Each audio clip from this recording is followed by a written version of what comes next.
সম্পর্কটা মানি না, বাড়ি গিয়ে বলতেই হবে সবাইকে।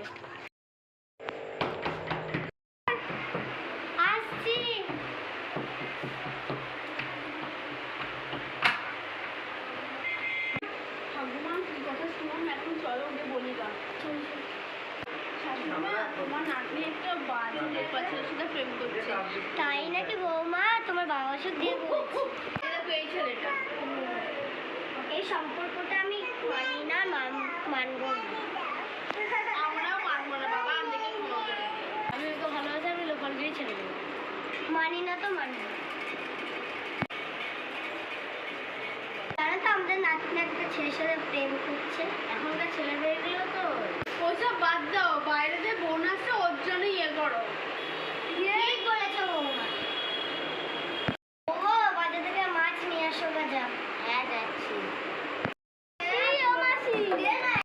তুমি এসে চলো।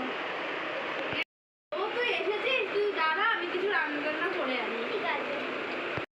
দেখো মাছটা দিয়ে দাও, এখানে রাখো। শেষমেশ রান্নাটা হলো। চলো না খেতে দিই। চলো চলো। হ্যালো গাইস, তো ভিডিওটা এই পর্যন্ত। লাইক কমেন্ট শেয়ার সাবস্ক্রাইব করতে ভুলো না। আমি ক্যামেরাম্যান ছিলাম, আমি ক্যামেরা ধরেছি। ঠিক আছে, টাটা।